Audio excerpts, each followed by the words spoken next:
The things that haunt a man the most are not usually the choices that he's made, but rather the choices that he never did make.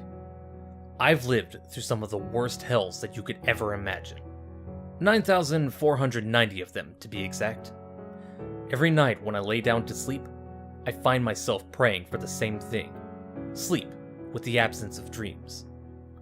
Every night is exactly the same. This trend started 26 years ago when I was 10. The first time that the nightmare overtook my dreams, I had come home from the worst day of my life. My dad had taken me to a splash park. It wasn't much, just a couple of water jets that shot up into the air that kids could run around under and cool off from the heat. We were poor growing up and never could afford to go to any big water parks, but the splash pad was always fun. That is, until that day. I remember running around under the jets, carefree, enjoying the sweet relief that the cool water brought as it splashed on my red skin. There were a couple of other kids there too, but I didn't pay them much attention as I was always a bit of a loner, even as a child. "Kyle, come on buddy, it's time to go," I heard my dad say from the bench that sat across the way. "Aw, come on Dad, just a little longer," I pleaded, not noticing the little girl that was making her way towards me from the other side of the pad. "5 more minutes," he replied, shaking his head and smiling. As I turned back toward the water jet, happy for the extra time to play, I was met with a little girl standing, not even a foot away from me. My heart felt as though it was going to jump out of my chest as I noticed her face.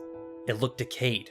Her eyes were sunken back into her skull, they were pure white, and her mouth was wide open. She stood there gazing at me, inches away, mouth hanging open, for what seemed like hours. I couldn't move. I was frozen at the sight of this hideous girl.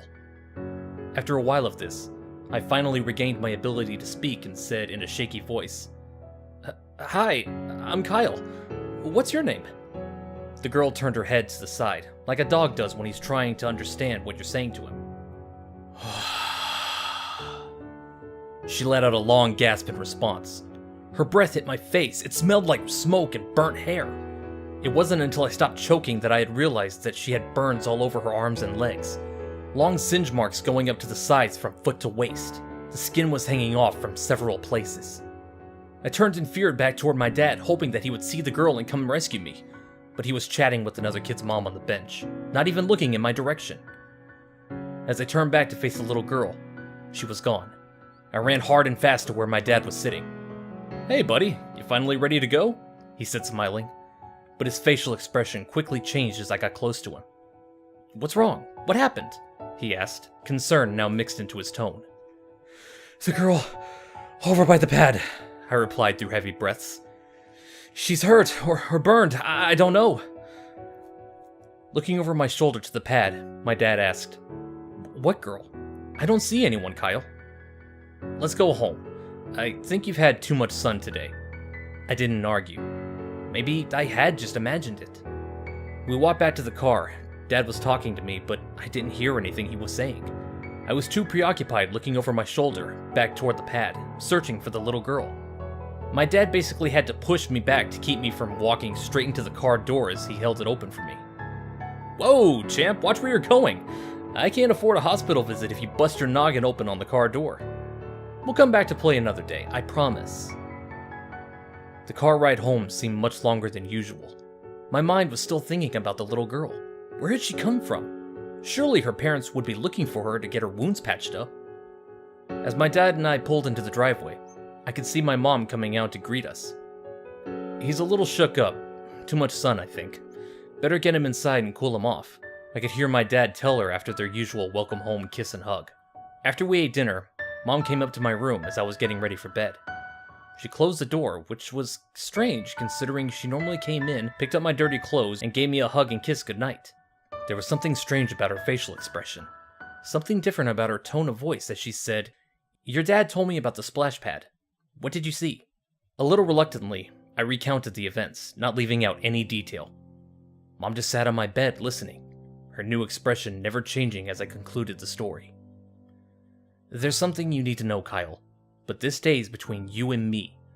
I don't want your father knowing about this," she said while I looked nervously at her. "My parents were always the perfect couple. Even through hard times, they always loved each other. They never fought or had harsh words between them, so the thought of her keeping anything from Dad seemed odd to me, and I didn't really like the idea of it. We come from a long line of mediums. She stopped as if trying to really think of the right way to explain. What you saw was an omen.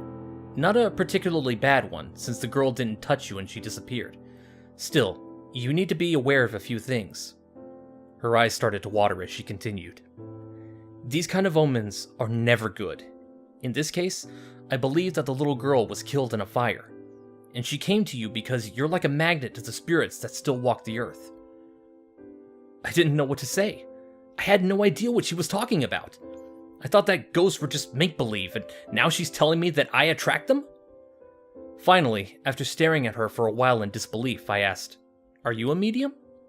She laughed, confusing me for a second before she replied with a big smile. "Oh, heavens no, baby, I'm not a medium. Do you really think that I could keep that a secret from your father after all these years? No. Your grandmother, my mom, was a medium." "So, what does this mean for me?" I asked. "It means that things are going to start happening around you.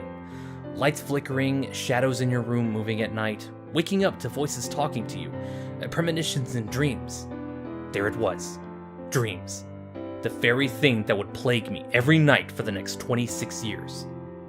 I never did see any ghosts or any other weird things that my mom spoke of. Just the dreams. After our talk, Mom left my room, leaving me scared and confused about all the new information she had just offloaded onto me. I laid down and turned off my lamp. I lay awake for a long time, spooked, rapidly looking around my room, searching for anything out of the ordinary when sleep finally took me. The first thing I saw was a building on fire. It was a large 2-story house at the end of a cul-de-sac. The mailbox read 322 James Street. There were fire trucks with ladders and firefighters pointing hoses toward the inferno, trying to extinguish the flame. I became a little disoriented from all the lights and the sirens. It was dark outside, and besides the fires that engulfed the house, the only lights were from the emergency vehicles, and they were blinding. I stumbled a little, and as I looked down toward the ground to regain my bearings, I realized that I was wearing firefighting equipment. I reached my hand up and felt the helmet on my head. I could hear someone shouting from behind me. I turned back around to see who it was, nearly hitting another firefighter with the axe I had in my hand. I hadn't even realized I was carrying it until that moment. A man standing by a red SUV with the words "Fire Chief" on the side was looking right at me. "Kyle, go!"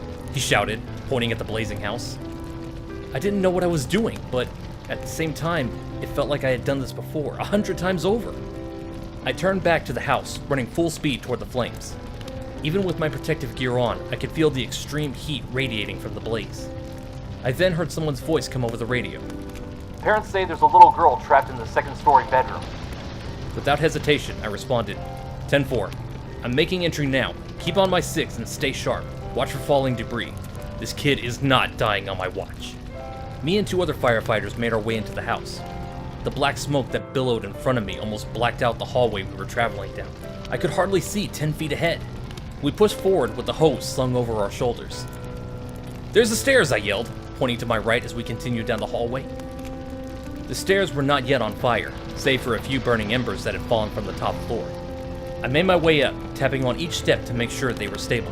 The climb was slow and the hose was heavy. Once we got to the top landing, I could see flames engulfing the sides of the walls and roof going down the second-story hallway. The heat was almost too much to bear. We made our way to the first door on the right, touching it to feel for heat. If there was fire on the other side of the door and we opened it, it could cause an explosion, potentially killing us all. After determining that there was no fire on the other side, I began to scream, "Holly! Holly, are you here?" No answer. I don't know how I knew what name to call. It just came to me. I tried the knob and it was locked. "If you're in here, stand away from the door. I'm going to break it down," I yelled before swinging my axe at the door. It took 3 swings before it opened. As I stepped into the bedroom, I heard a loud crash come from behind me. It shook the entire house. Looking back, I could see that part of the roof had caved in, blocking the hallway to the stairs. Frantically, I searched for the girl. She was sitting in the tub, unconscious. Another crash, this time causing an explosion in the hallway, blowing out the window at the end. I could hear the glass shatter and feel the pressure from the blast. "Get the girl! We have to get out of here!" I could hear someone say on my radio. I reached down, picking her up and cradling her against my chest. As I turned back to leave, the other 2 firefighters were using the hose to put out the fire from the falling beam so that we would have a safe path to leave from.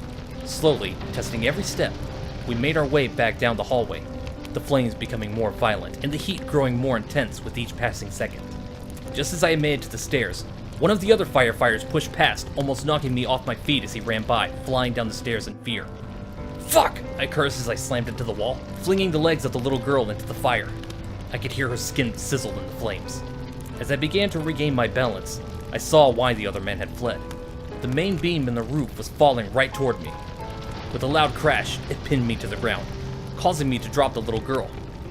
She was still unconscious, lying directly in the flames to my right. My head spinning, I tried to push the beam off me, but it was no use. It was too heavy. After a few minutes of pushing, I gave up, feeling the flames burning my skin. The fire was beyond control. I was stuck with no hope. My heart was pounding with the thought of the little girl burning to death, as well as my own fiery doom. I lay there in agony, feeling the flames licking the skin on my hands. I watched as the rest of the burning roof collapsed onto me. I awoke drenched in sweat, screaming. My mother rushed into my room, fear on her face. After calming down, I recounted the dream. Her hands covered her mouth and tears streamed down her face as I spoke. She didn't say anything. She just sat there holding me. It's been 26 years to the day since that first dream, and every night has been the same since. The same house, same girl, same death. As I'm sitting here writing this, I can hear the alarm sounding, and a voice just came over the intercom. Now, I have a hard choice to make. 1070, structure fire. All units respond. 322 James Street.